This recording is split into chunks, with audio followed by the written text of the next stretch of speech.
ఓం గం గణాధిపతయే నమః. హాయ్ అండి, అందరికీ నమస్కారం. మనం ఈరోజు ఈ వీడియోలో ఏప్రిల్ 14 నుండి ఈ 3 రాశుల వారికి భారీ అదృష్టం, ఉద్యోగంలో మార్పులు, ధనలాభంతో పాటు ఇంకా ఎన్నో లాభాలు. ఇందులో మీ రాశి ఉందేమో చూసుకోండి.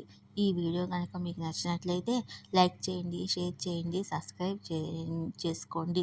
ఈ వీడియో లాస్ట్ వరకు స్కిప్ చేయకుండా చూడండి. Please subscribe me, support me, share me, like me. Thank you for watching. ఏప్రిల్లో సూర్యుడు మేషరాశిలోకి ప్రవేశిస్తున్నాడు. ఈ సంక్రమణం కొన్ని రాశుల వారికి అదృష్టాన్ని ప్రసాదిస్తుంది. ఆర్థికంగా బాగుంటుంది. శాంతి, సంతోషం ఉంటాయి. ఆ అదృష్టవంతమైన రాశులేంటో మనం ఇప్పుడు తెలుసుకుందాము. గ్రహాల రాజైన సూర్యుడు ప్రతి నెల ఒక రాశి చక్రం నుండి మరొక రాశి చక్రానికి కదులుతాడు. 2025 ఏప్రిల్ 14వ తేదీ సోమవారము సూర్యుడు తన ఉన్నత రాశి చక్రమైన మేషరాశిలో సంచరిస్తున్నాడు. మేషరాశి అధిపతి కుజుడు. సూర్యుడు కుజుని మధ్య స్నేహపూర్వక సంబంధం ఉంటుంది.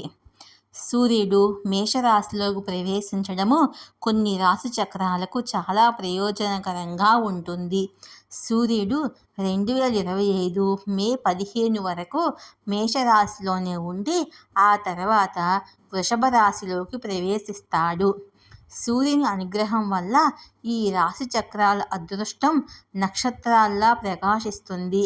ఆ అదృష్టవంతమైన రాశులేంటో ఇప్పుడు తెలుసుకుందాము. మేషరాశి. సూర్యుడు మేషరాశి మొదటి ఇంట్లో సంచరిస్తున్నాడు. సూర్యుని ప్రభావం వల్ల మేషరాశి వారు సానుకూల ఫలితాలను పొందుతారు. విద్యార్థులకు మంచి సమయము. ప్రేమ సంబంధాలు మెరుగుపడతాయి. కుటుంబంతో ఉన్న సంబంధాలు మెరుగుపడతాయి. ఆర్థికంగా బాగుంటుంది. శాంతి, సంతోషం ఉంటాయి. తల్లి సహాయం పొందుతారు. సింహరాశి. ఈ రాశి అధిపతి సూర్యుడు.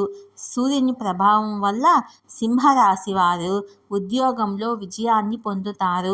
కష్టపడి పనిచేస్తే విజయవంతం అవుతుంది. కుటుంబంతో ఉన్న సంబంధాలు మెరుగుపడే అవకాశం ఉంది. పని ప్రదేశములో గుర్తింపు పొందే అవకాశం ఉంది. గౌరవం లభిస్తుంది. పిల్లల నుండి మంచి వార్తలు వింటారు. కుంభరాశి. మేషరాశిలో సూర్య సంక్రమణం వల్ల కుంభరాశి వారు శుభ ఫలితాలను పొందుతారు. వ్యాపారములో విజయం సాధించే అవకాశాలు ఉన్నాయి. ఆత్మవిశ్వాసం పెరుగుతుంది. జీవిత భాగస్వామితో ఉన్న సంబంధం మెరుగుపడుతుంది. ఉద్యోగంలో మార్పులు ఉండే అవకాశం ఉంది. వృత్తిలో అభివృద్ధి చెందుతారు. ఆర్థిక పరిస్థితి మునుపటి కంటే బలంగా ఉంటుంది.